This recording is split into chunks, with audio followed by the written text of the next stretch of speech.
My life.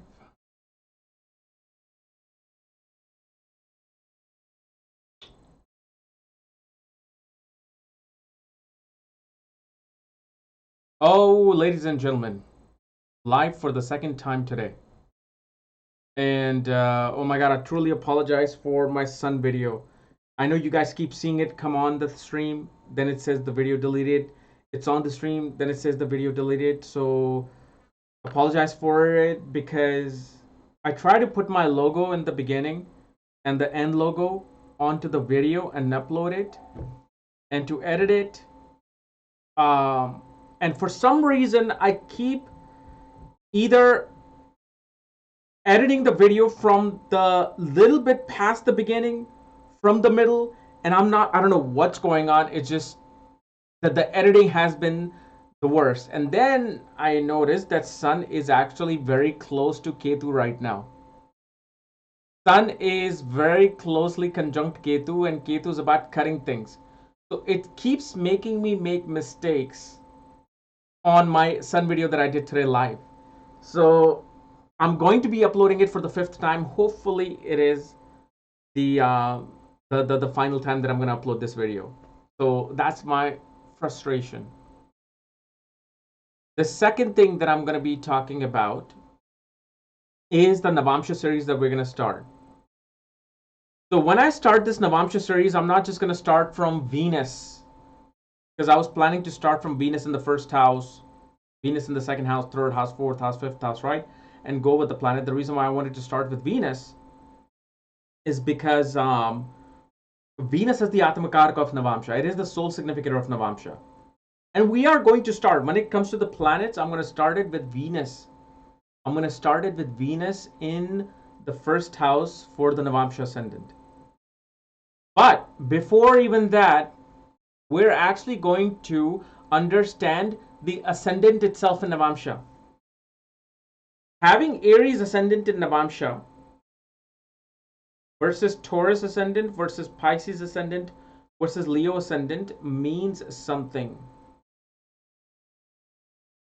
It shows the path that Brahma has chosen for you, for your destiny. So what I'm going to do is I'm going to make first like 12 videos about either 12 or 6 video. I might cover 2 ascendants in one video.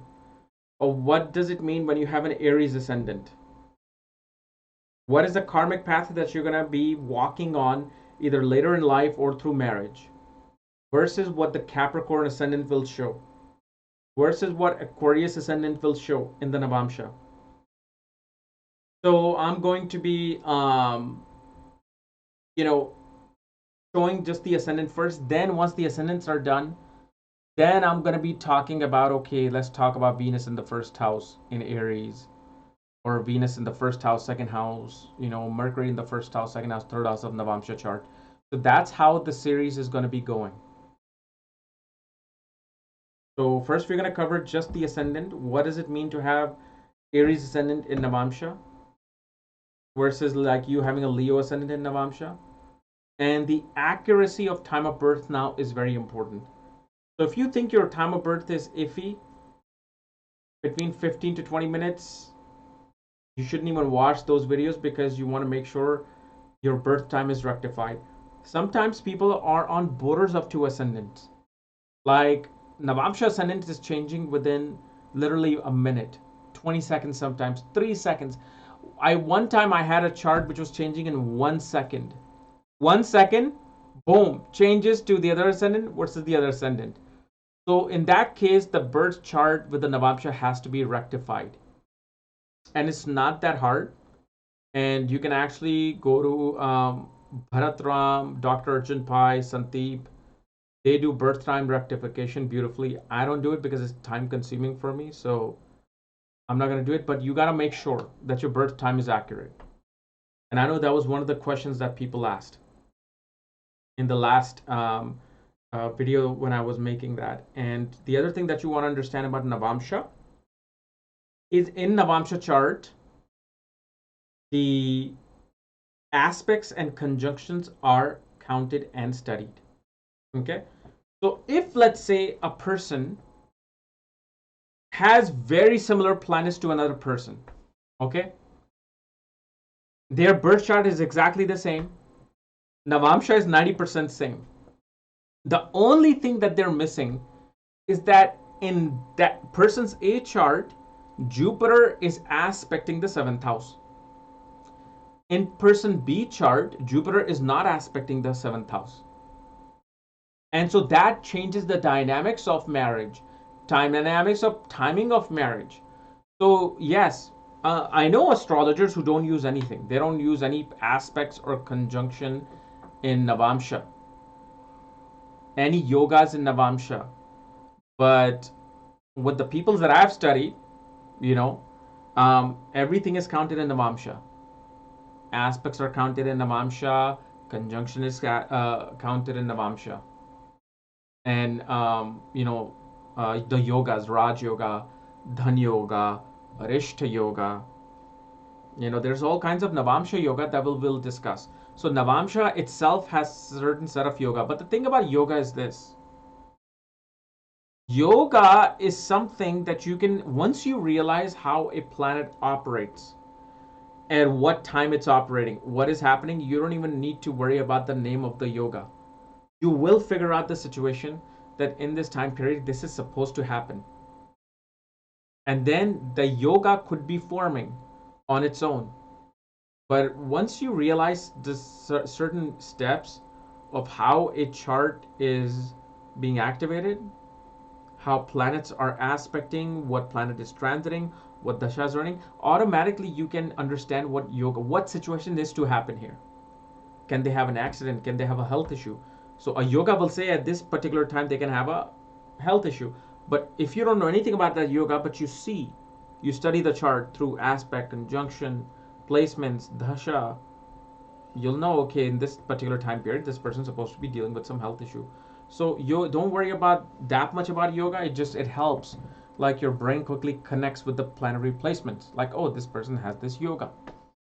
So please, and I forgot to say that in the Navamsha video, on the aspects and conjunction part. Uh, then what is the other thing?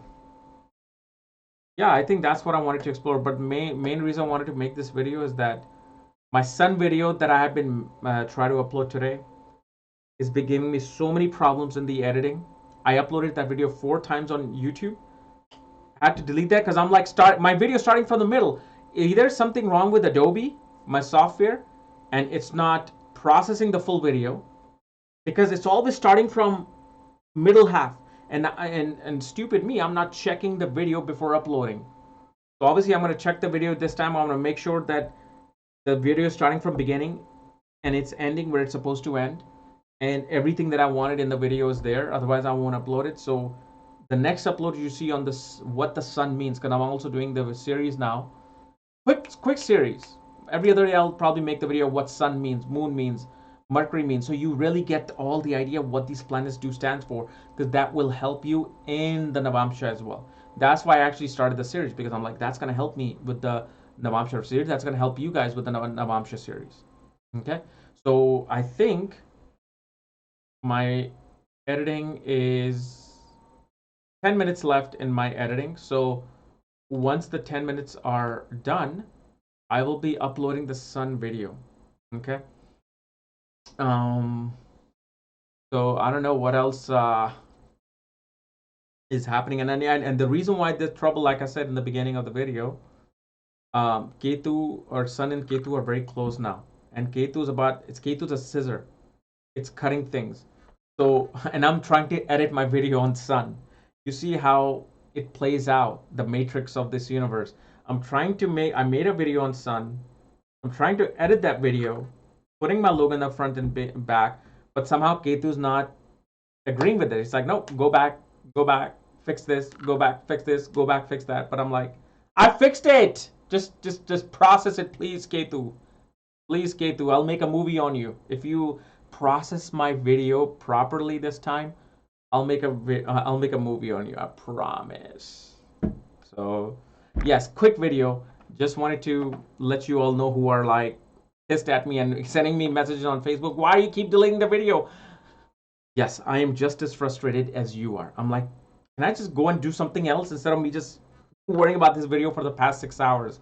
Ay, ay, ay. So, yes, thank you about that. What about Navamsa Nakshatras? Yeah, Navamsa Nakshatras are there, but it's not something that I want to jump on right now. You guys need to know the basics of the Navamsa, and then you go, and especially the thing is, my report right now doesn't have the capability of showing the Navamsa Nakshatra to people, okay? Because I have to do it manually. So if I talk about Navamsa Nakshatra, everybody's gonna ask, how do I look at mine? How do I look at mine? And right now I don't have the capability of doing that. So once I do, I will discuss it, but it's gonna be later down the line. I mean, man, you talk about Navamsa Nakshatra, look at your Dwara Damsha Nakshatra, D12 chart Nakshatras. That is like those embedded qualities in you that has been there since the moment you were born. Birth chart is what you're developing into, right? The nakshatra brings in situations so you deal with those things. Navamsha nakshatra is what you develop into. But Dwara Damsha nakshatra is like something, it is there from day one. So if you want to go into deeper into nakshatras, we should might as well just start with D12 first.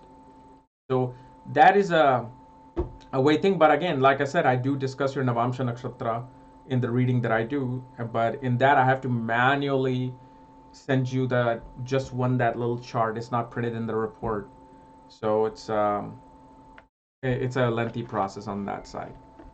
Okay. So anyway, guys, we will see you soon with my hopefully finally edited video, son. All right. Bye.